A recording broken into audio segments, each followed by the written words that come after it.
मैं एडवोकेट संजय कुमार शर्मा अपने YouTube channel legal advice में आपका स्वागत करता हूं। मैं आप लोगों के लिए उपभोक्ता संरक्षण अधिनियम 2019 के बाबत बात करना चाह रहा हूं। द कंज्यूमर प्रोटेक्शन एक्ट 2019 जो कि 20 जुलाई 2020 को प्रभावी हुआ है, भारत गणराज्य में उपभोक्ताओं के हितार्थ केंद्रीय सरकार द्वारा 3 तरह के परिषदों का गठन किया गया है। नंबर 1 केंद्रीय उपभोक्ता परिषद, दूसरा प्रत्येक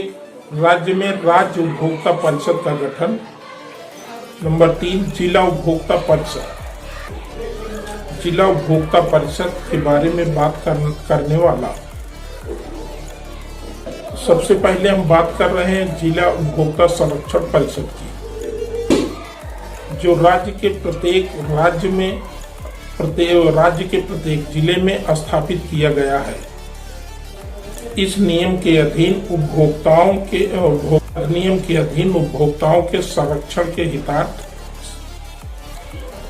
अधिकारों के संवर्धन और संरक्षण प्रदान करना ही इसका मुख्य उद्देश्य है। मान लीजिए एक उदाहरण के तौर पे आपने किसी दुकान से एक फ्रिज रेफ्रिजरेटर खरीदा, जिसमें वारंटी पीरियड में ही उसमें कोई तकनीकी खामी आ जाती है, जिसकी आप संबंधित दुकान पे उसकी शिकायत करते हैं। दुकानदार आपको टोल फ्री नंबर उस कंपनी का देता है जहां से वो मैन्युफैक्चर हुई है,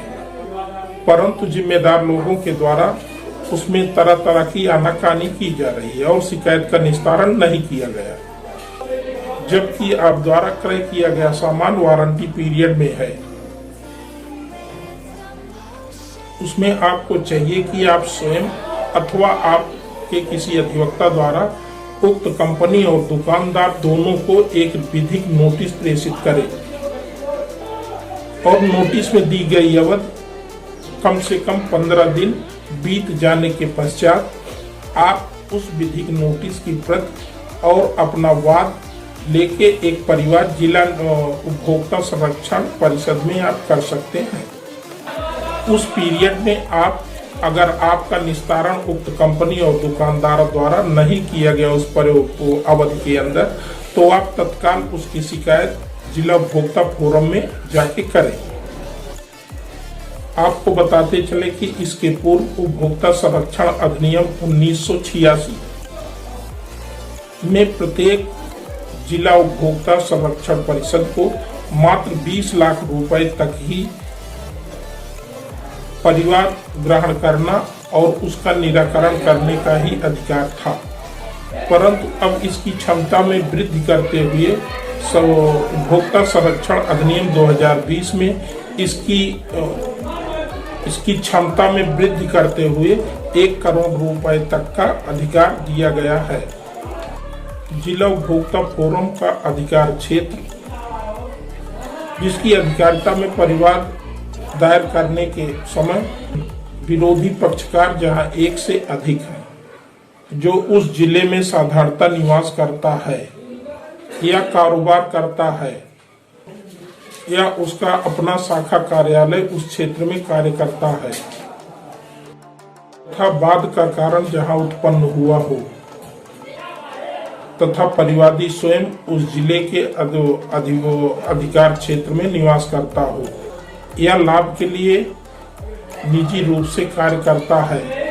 उपभोक्ता संरक्षण अधिनियम 2020 की धारा 35 यह कहती है कि उपरोक्त अधिनियम के अधीन किसी परिवाद के प्राप्ति पर तथा जिला आयोग उस परिवाद को स्वीकार कर सकता है अथवा अस्वीकार कर सकता है, परंतु इस धारा के अधीन किसी परिवाद को तब तक स्वीकार नहीं कर सकता जब तक कि परिवादी को तब तक सुन नहीं लिया जाता है और परिवादी को 21 दिन के भीतर जब तक सुन नहीं लिया जाता है अथवा ग्राह्यता पर सुनवाई नहीं हो जाती है, तो उस परिवाद को स्वतः एडमिट हुआ मान लिया जाएगा। परिवादी के क्रय किए गए या खरीदे गए माल के उचित विश्लेषण या परीक्षण के बिना नहीं किया जा सकता है। वहां पर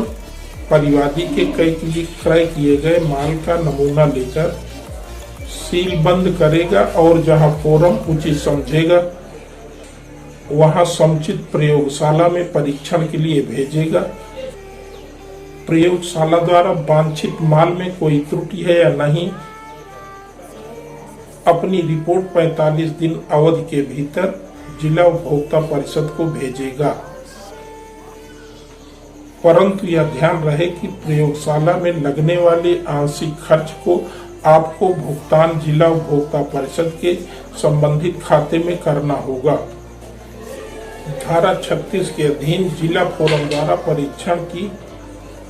प्रति विपक्षी पक्षकार को उपलब्ध करवाएगा, जिसको परिषद के आदेशानुसार 15 या 30 दिन के भीतर विपक्षी को अपना पक्ष प्रस्तुत होगा। यदि विपक्षी उक्त कार्यवाही में असफल रहता है तो परिवाद एक पक्षीय रूप से निस्तारित कर दिया जाएगा। एक महत्वपूर्ण तथ्य यह है कि विपक्षी पक्षकार धारा 36 की उपधारा 1,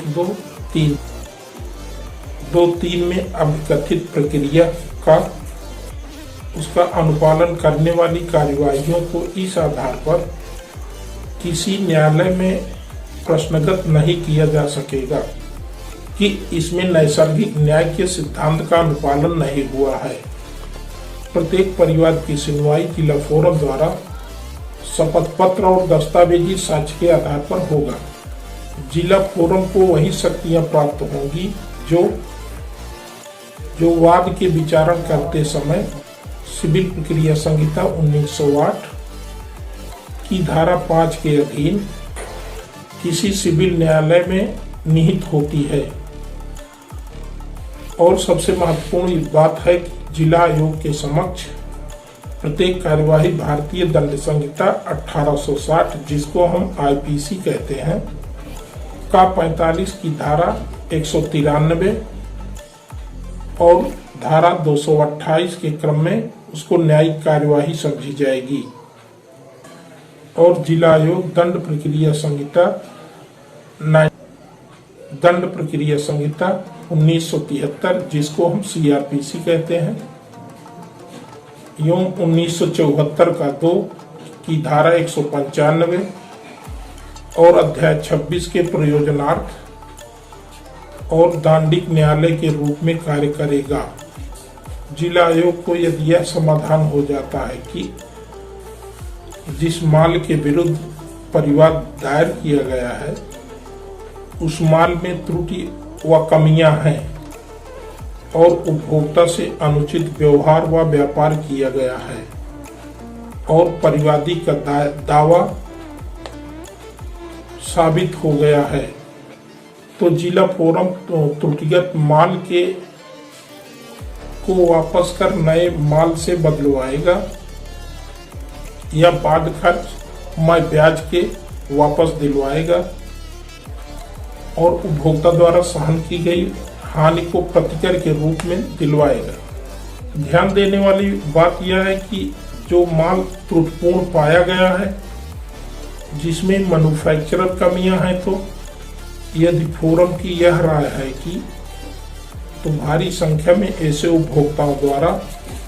जिनकी सुविधापूर्वक पहचान नहीं की जा सकती है को हानि या क्षत उठानी पड़ी है, तो उनके मूल्य से 25% से कम नहीं होगा। यदि विपक्षी या कंपनी दुकानदार कोई भी जिला फोरम के फैसले से आहत होकर राज्य उपभोक्ता फोरम में अपील करना चाहे तो वह तब तक ग्राह्य नहीं होगी जब तक